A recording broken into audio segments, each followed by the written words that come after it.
Mesdames et messieurs les présidents, mesdames et messieurs les élus, chers amis, au terme de cette réunion, je voudrais encore une fois vous remercier tous pour votre participation active.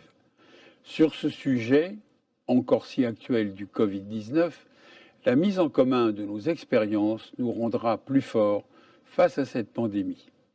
Nos services d'eau sortiront de cette crise, c'est certain, mieux armés pour affronter ce genre de situation. Et quoi de mieux que réfléchir ensemble pour construire des réponses adaptées et durables aux risques de notre époque.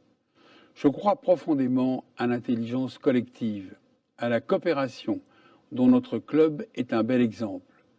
Comme en 2019 sur le thème de la résilience, le club des grands services d'eau démontre ici son utilité.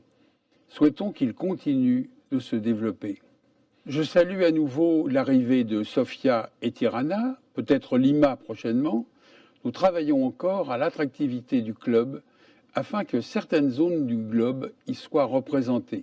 Je pense à l'Afrique, où le défi de l'eau est souvent très aigu, au Moyen-Orient, où l'eau est si rare et souvent un objet de tension, l'Asie, si nombreuse et si dynamique, où la gestion des grands volumes est une vraie question.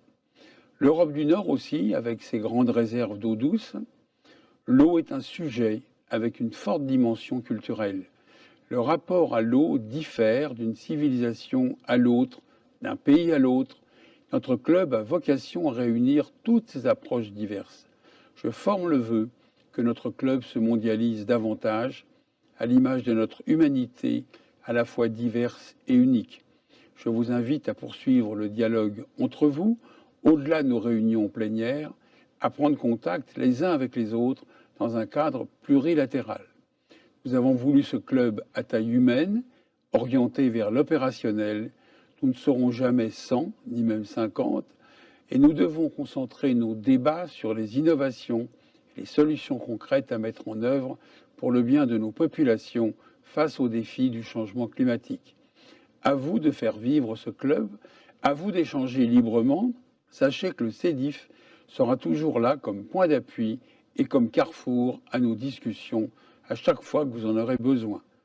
En attendant, face au coronavirus, face à tous les aléas de notre temps, je vous souhaite du courage et de la volonté, de la force et de l'optimisme, et je vous donne rendez-vous pour une prochaine réunion dans quelques mois.